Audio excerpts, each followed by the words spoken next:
Universe நேயர்களுக்கு எனது அன்பான வணக்கத்தை தெரிவித்துக் கொள்கிறேன் தோழர்களே. ஒரு சொல் என்ன செய்யும், ஒரு தீக்குச்சி என்ன செய்யும், இந்த ரெண்டும் ஒன்று தான். ஆக்கவும் செய்யும், அழிக்கவும் செய்யும் அப்படிங்கிறது. ஏற்கனவே கனன்று எரிந்து கொண்டிருக்கக்கூடிய ஒரு பிரச்சனையில் சரியான நேரத்தில் சரியான சம்பவங்கள் நடந்து கொண்டிருக்கிறது. அண்ணா திராவிட முன்னேற்றக் கழகம் என்கின்ற கட்சியை எம்ஜிஆர் உருவாக்கியதற்கு காரணம் ஒரு தனிநபர் என்றால் சொன்னால் முடியுமா? ஆனால் அதுக்கான காரணங்கள் உயிரோடு இருக்கும். அப்படி அண்ணா சொன்னார் இல்லையா, நான் தனி நாடு கோரிக்கையை கைவிடுகிறேன், ஆனால் அதற்கான காரணங்கள் உயிரோடு இருக்கிறதுன்னு சொல்லுவாங்க இல்லையா. அது மாதிரி எம்ஜிஆர் அவர்கள் கட்சியை உருவாக்குவதற்கு பல்வேறு காரணங்கள் உயிரோடு இருந்தாலும், ஆனால் அன்று ஒரு நபர் பற்ற வைத்த அந்த நெருப்பு இருக்கு இல்லையா, அது வெடிச்சிருச்சு. அது என்ன, அதுதான் முக்கியமான ஒரு கட்டம். அக்டோபர் 1, 1972. இது என்ன பிரச்சனை வருதுன்னு பார்த்தீங்கன்னா, முத்து அவர்களுடைய திரைப்படங்கள் வெளியில் வந்து அது கொஞ்சம் கொஞ்சமாக ஓடி அவங்கள ஓட வைக்கப்பட்டு, அது தியேட்டர்களில் ஓட்ட வைக்கப்பட்டு அந்த பிரச்சனைகள் நடந்து ஓடிக்கிட்டு இருக்கு. இப்போ எம்ஜிஆர் பிரச்சனைகள் எல்லாமே அறிவோம். முத்து அவர்கள் யாருன்னா, கலைஞர் கருணாநிதி அவர்களுடைய மூத்த மகன். அவர் சினிமாவில் எம்ஜிஆரை போலவே வேடமிட்டு நடித்து கொண்டிருந்தார், நடிக்க வைக்கப்பட்டார். அதில் எந்த மாற்று கருத்தும் இல்லை. எம்ஜிஆருக்கு கவிதை எழுதின கவிஞர் கொண்டு வரப்பட்டார், எம்ஜிஆருக்கு இசையமைத்தவர் கொண்டு வரப்பட்டார், எம்ஜிஆரோடு கதாநாயகியாக நடித்தவர்கள் கொண்டு வரப்பட்டார். இப்படி சூழல்லாம் நடக்கக்கூடிய ஒரு இக்கட்டான ஒரு சூழல் நடந்துகிட்டு இருக்கு. இப்போ எம்ஜிஆரும் வெளியில் வரக்கூடிய அந்த ஒரு சிக்கல் இருக்கிற நேரத்தில் தான் எல்லாம் ஒன்று சேர்கிற நேரத்தில் ஒருத்தர் போய் பற்ற வைக்கிறாருன்னா அவர் உண்மையை சொல்கிறார். ஆக்சுவலாக என்ன நடக்குது அப்படின்னு சொல்லி கேட்டிங்கன்னா, கிளைக்கழகங்கள் இருக்கு இல்லையா, திராவிட முன்னேற்றக் கழகங்கிற கிளைக்கழகம் பேரறிஞர் அண்ணா அவர்கள் மறைவுக்கு பிறகு நடக்கக்கூடியது. அதற்கு பிறகு தேர்தல் நடத்தி கலைஞர் எம்ஜிஆர் அவர்களுடைய பிரச்சாரத்தின் உதவியால், தந்தை பெரியார் அவர்களின் பிரச்சாரத்தின் உதவியால் திராவிட முன்னேற்றக் கழகம் வெற்றி பெற்ற பிறகு எம்ஜிஆர் அவர்களை அப்புறப்படுத்தக்கூடிய கட்டாய சூழல் அவர்களுக்கு ஏற்பட்டது. அதில் என்ன நடக்கு, அதுதான் நம்ம முக்கியமான ஒரு விஷயம். இந்த கிளைக்கழக செயலாளர்கள் இருக்காங்க இல்லையா, அவங்களுக்கு ஒரு இது கிடைக்குது, ஒரு பவர் இருக்குது. அவங்களுக்கு என்ன பவர் இருக்குதுன்னு கேட்டிங்கன்னா, எம்ஜிஆர் மன்றங்கள் என்கின்ற பெயரை, எம்ஜிஆர் ரசிகர் மன்றம் என்கின்ற பெயரை பிள்ளையோ பிள்ளை முத்து ரசிகர் மன்றம் என்று மாற்றுவதற்கு ஒப்புதல் கொடுக்குறாங்க. கிளைக்கழக செயலாளர்களுக்கு அந்த பவர் இருக்குது. இப்போ என்ன பண்ணுறாங்கன்னா, சென்னைக்கு உள்ள உட்பட்ட இடங்களில் ஒரு 35 இடங்களில் ரசிகர் மன்றத்தோட பெயர்களை மாற்றி அது பரவலாக்கப்பட்டு வந்து கொண்டு இருக்கக்கூடிய செய்தி. அங்கே இருக்கக்கூடிய ஒரு முக்கியமான நபர் அவர் தான் அண்ணா திராவிட முன்னேற்றக் கழகம் என்கின்ற திருக்களுக்குன்ற பேச்சு இருக்கு இல்லையா, அக்டோபர் 8 பேசக்கூடிய அந்த பேச்சு, அதற்கு காரணமானவர் சைதை துரைசாமி. அதில் என்ன நடக்கு பார்க்கலாம். இப்போது இந்த பிரச்சனைகள் ரசிகர் மன்றத்துக்குள்ளே ஒன்றுக்குள்ளே ஒன்று பேசி முடித்து, மாவட்டத்தில் இருக்கிறவங்க இங்கொன்றும் அங்கொன்றுமா எல்லாருமே சேர்ந்து இன்றைக்கி இருக்கக்கூடிய அண்ணா திராவிட முன்னேற்றக் கழகத்தோட ஹெட் ஆஃபீஸ் இருக்கு இல்லையா, அந்த ஆஃபீஸ் தான் மிந்தி அவங்களுக்கு அது சத்யா மூவிஸாக இயக்கக்கூடிய ஒரு ஆஃபீஸாக இருந்தது அவர்களுக்கு. அப்போது அந்த இடத்துல வச்சு ஒன்று கூடி பேசும்போது எப்படியாவது எம்ஜிஆர் அவர்களை புரட்சித் தலைவரை கூட்டிகிட்டு இந்த ரசிகர் மன்றத்துக்கு தலைமை தாங்க வைக்கணும்னு சொல்லி அவங்களுக்கு ரொம்ப நாள் ஆசை இருந்துக்கிட்டே இருக்குது. இதை மீண்டும் மீண்டும் கேட்க ஆர்எம் அவர்கள்ட்ட போய் சொல்லி, ஆர்எம் வீரப்பன் அவர்கள்ட்ட சொல்லி முடித்து அவரை கூப்பிட்டு வந்துடுறாங்க. ஒரு நாள் வந்துடுறார். இதுதான் பிரச்சனைன்னு ஆகிப்போச்சு. அதுக்கு எல்லாத்துக்கும் தெரியுது. அதுக்கு ஒரு முடிவு கட்டணும் இல்லையா, அதுக்காக அவர் வர்றார். உட்கார்றார். பேசிக்கிட்டு இருக்காங்க. எல்லோரும் பேசி முடித்த உடனே இப்போ எம்ஜிஆர் பேசக்கூடிய ஒரு சூழல் அந்த டைம் வருது. எம்ஜிஆர் பேசுகிறாரு, மைக்கு கிட்ட நிற்கிறாரு. எல்லாத்தையும் பார்த்து அப்படியே சொல்லிக்கிட்டு பேசிக்கிட்டே வந்துக்கிட்டு இருக்கும். ஒரு கட்டத்தில் நிற்கிறாரு. தாய்க்கழகம் வேண்டுமா, சேய் மன்றம் வேண்டுமான்னு கேட்குறாரு. அப்படியே நிசப்தமான அமைதி. தாய்க்கழகம் வேண்டுமா, சேய் மன்றம் வேணுமா, அதாவது சேய்னா மகன், அந்த மன்றம் வேண்டுமா அப்படின்னு சொல்லி பேச்சை நிறுத்தினா. அப்படிங்கும்போது தொண்டர்கள் மத்தியிலிருந்து மன்றம்தான் வேண்டும் என்கின்ற கோஷம் விண்ணை முட்டுது. அப்போ எம்ஜிஆர் சொல்கிறாரு, அவர் சொல்கிறக்கூடியது, என்கிட்ட நீங்கள் கேட்டீங்க அப்படின்னா நான் தாய்க்கழகம் தான் முக்கியம்னு நான் சொல்லுவேன். ஏனென்றால் தாய் எத்தனை சேய்களை வேண்டால், அதாவது குழந்தைகளை வேண்டுமானாலும் பெற்றுக்கொள்ள முடியும். ஆனால் ஒரு எத்தனை குழந்தைகள் சேர்ந்தாலும் ஒரு தாயை உருவாக்க முடியாது. ஆகவே எனக்கு ரசிகர் மன்றத்தை விட தாய் கழகம் என்கின்ற திராவிட முன்னேற்ற கழகம் தான் ரொம்ப முக்கியன்றார். இப்போ இந்த கூட்டத்தை ஏற்பாடு பண்ண அத்தனை பேருக்குமே வந்து ஒரு கஷ்டம் அப்படியே சைலண்ட் ஆயிடுது. சைலண்ட் ஆன உடனே இந்த ஏற்பாடோட முக்கியமான சைதை துரைசாமி இருக்கார் இல்லையா, மேடையிலேருந்து அப்படியே மண்டபத்துலேருந்து அப்படியே துள்ளி குதித்து ஓடி போய் காருக்கிட்ட போய் நின்றுட்டாங்க. எம்ஜிஆர் அவர்களுடைய காருக்கிட்ட எல்லாம் ஒரு அன்னெசரியான ஒரு வேலைகள் அதுகெல்லாம் நடந்து முடிஞ்சிக்கிட்டு இருக்கும்போது எம்ஜிஆர் காருக்கிட்ட ஏறின உடனே என்னென்ன எப்படி பண்ணி போட்டீங்க அப்படின்னு, உங்களுக்கு என்ன நடக்குதுன்னாலும் தெரியுமான்னு சொல்லி தைரியத்தை வச்சுட்டு கேட்டேன். ஒரு காரில் காலை தூக்கி வாசலில் வச்சுக்கிட்டு அப்படின்னு கேட்டார். என்னப்பான்னார். என்ன இப்படி சொல்கிற அப்படின்னார்.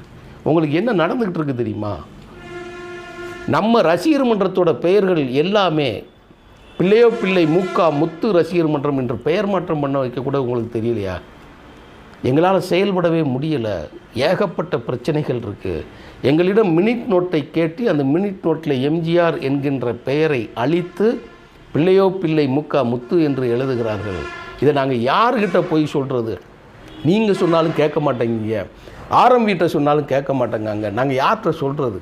இந்த மன்றங்கள் இயங்கவா வேண்டாமாங்கிற ஒரு சூழல் உருவாகுது. இப்போது அப்படியே கட் பண்ணி இந்த இடத்துல வச்சுக்கிட்டீங்க அப்படின்னா, இதுக்கு முன்னாடி இவங்க ஒரு முக்கியமான வேலை செய்கிறாங்க. என்ன செய்கிறாங்க? அதுதான் எங்களுக்குள்ள ஒரு முக்கியமான பாயிண்ட். எப்படி சொல்கிறாங்கன்னு கேட்டிங்கன்னா, தனக்கென்று மன்றத்துக்கென்று ஒரு கொடியை உருவாக்கணும்னு சொல்கிறாங்க. ஒரு கொடியை உருவாக்கணும் நாங்கள். அப்போ எம்ஜிஆர் கேட்குறாரு, நீங்கள் வந்து இப்படி ஒரு கொடியை உருவாக்கியிருக்கிறீங்களே, நீங்கள் இதுக்கெல்லாம் என்ன காரணம், நீ இதெல்லாம் செய்யலாமா, அது வந்து கட்சிக்குள்ளே வந்து பிரச்சனையை உருவாக்குதில்ல அப்படின்னு சொல்லி கேட்குறாரு. அப்போ விளக்கம் சொல்ல போது அது சைதை துரைசாமி சொல்கிறாரு, அண்ணா தலைவரே நாங்கள் அப்படி நினைக்கல. இப்போ ரசிகர் மன்றங்கள் எல்லாம் எங்களுடைய கிளை அமைப்பு, நாங்களும் திமுக தான், ஆனால் எம்ஜிஆர் மன்றங்களின் சார்பாக திமுகவில் இருக்கக்கூடியவங்க, எங்களால் செயல்பட முடியலை. எம்ஜிஆர் ரசிகர் மன்றமாக எங்களால் அமைப்பாய் உருவாக முடியலை.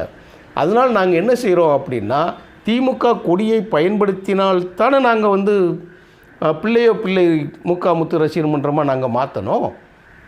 நம்மளுடைய ரசிகர்கள் யாரும் வட்டச் செயலாளர்களாக யாரும் இல்லையே, ஒரு சில பேர் தானே இருக்கிறாங்க. அப்போ அதுக்கு வாய்ப்பே இல்லையே. அதனால் என்ன பண்ணோன்னா, சத்யா ஸ்டுடியோவில் வந்து தாமரைப்பூ படம் வரைஞ்சிருந்தது. அதனால் அந்த தாமரைப்பூ படத்தையே நாங்கள் வச்சு இதை படமாக நாங்கள் கொடியாக உருவாக்கிக்கிட்டோம் அப்படின்னு. அது எப்படி நீங்கள் தாமரைப்பூவை உருவாக்குனீங்க அப்படின்னு கேட்டுமோ, இல்லை தலைவரே, நாங்கள் அங்கே இருக்கக்கூடிய ஒரு முக்கியமான நிர்வாகிகிட்ட கேட்டோம்.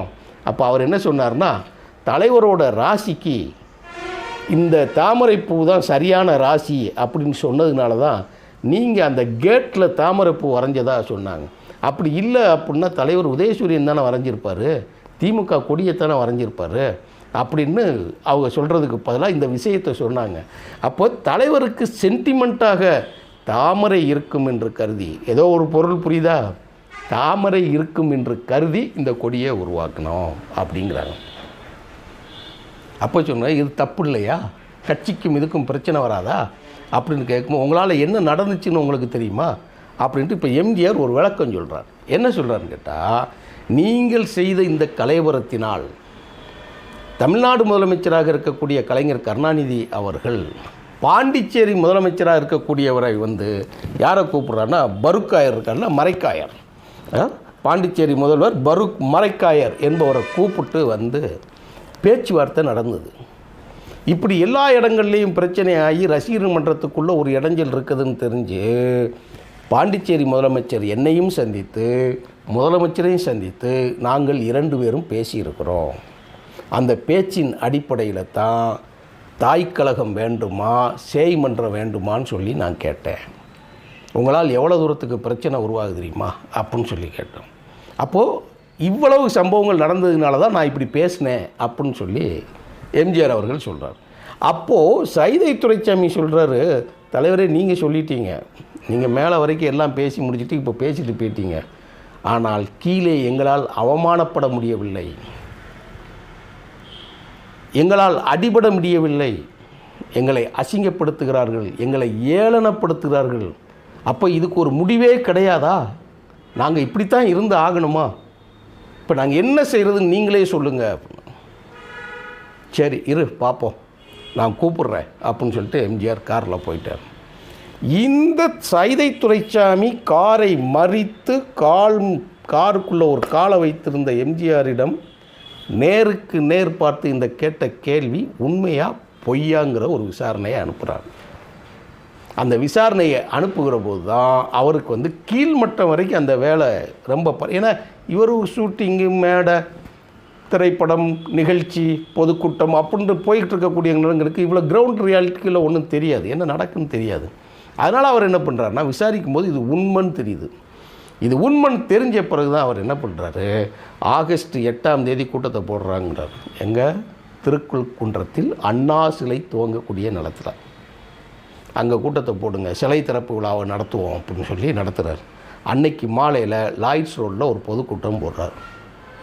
அந்த கூட்டத்தில் தான் திராவிட முன்னேற்றக் கழகத்தின் வட்டச் செயலாளர்கள் முதல் கொண்டு கணக்கு கொடுக்கணுங்கிறார். இந்த வட்டச் செயலாளர் இருக்கு இல்லையா, முதலமைச்சராக இருக்கிறவங்க, அமைச்சராக இருக்கிறவங்க, சட்டமன்ற உறுப்பினராக இருக்கிறவர்கள், பேரூராட்சி தலைவராக இருப்பவர்கள், மாநகராட்சி செயலாளர், நீங்கள் அப்படி மாவட்ட செயலாளர் இருக்கிறவங்க எல்லோரும் கணக்கு கொடுங்கிறது ரைட்டு. அவர் வட்டச் செயலாளர் வரைக்கும் வந்தாங்க பார்த்தீங்களா, இந்த வட்டச் செயலாளருக்கு உண்டான பவர் எங்கே இருக்குது பார்த்தீங்களா, அதுதான் எம்ஜிஆர் மன்றங்களை பிள்ளையோ பிள்ளை முத்து ரசிகர் மன்றம் சொல்லக்கூடிய அந்த பவர் வட்டச் செயலாட்டம். அதனால தான் மேடையில் சொன்னார், வட்டச் செயலாளர் முதல் கொண்டு எனக்கு கணக்கு கொடுக்கணும்னு சொன்னார். உங்களுக்கு புரியுதா, மேட்ச் ஆகுதா? அப்போது வட்டச் செயலாளர் வரைக்கும் வருவதற்கு காரணம் அடிப்படையிலேயே எம்ஜிஆருக்கு தீமூட்டி வைக்கப்பட்டதால் அடிப்படையிலேயே எம்ஜிஆர் கை வைத்தார். இதுதான் உண்மையான பிரச்சனைங்க. இது மேக்சிமம் இது வந்து வெளியில் யாருக்கும் தெரியக்கூடிய விஷயமே. ஏன் வட்டச் செயலாளர் வரைக்கும் எப்படி அவன் கணக்கு கேட்பான் அப்படிம்பாங்க இல்லையா, வட்டச் செயலாளர் வரை கணக்கு கேட்டதுக்கு இதுதான் காரணம். திமுகவில் கிளை செயலாளர்கள் நீங்கள் கொடுத்துருக்கக்கூடிய அந்த பவரை தான் எம்ஜிஆர் பிடுங்கினார். எல்லாத்துக்கும் ஒரு காரணம் இருக்கணும் இல்லையா. வட்டச் செயலாளர் என்ன கணக்கு கொடுக்க போகணுன்னு தெரியாத ஆளா அவர், முட்டாளா? பிரச்சனை என்ன, ஆணிவேரில் இருக்கக்கூடிய பிரச்சனை என்ன, அது இதுதான் பிரச்சனை. அதனால தான் கேட்டார். அடுத்த கொஞ்ச நாளிலேயே 2 வாரத்தில் அக்டோபர் 17 கட்சியை உருவாக்கக்கூடிய நிலைமையை உருவாக்கி கொண்டு வந்துட்டாங்க. ஒரு சாதாரண ஒரு பவர் ஒரு கட்சியின் ஆட்சியவே ஆட்டி படைத்து விட்டது என்று சொன்னால் நம்ப முடியுதா தோழர்களே? இதுதான் உண்மை. மீண்டும் ஒரு வரலாறில் சந்திப்போம் தோழர்களே. நன்றி, வணக்கம்.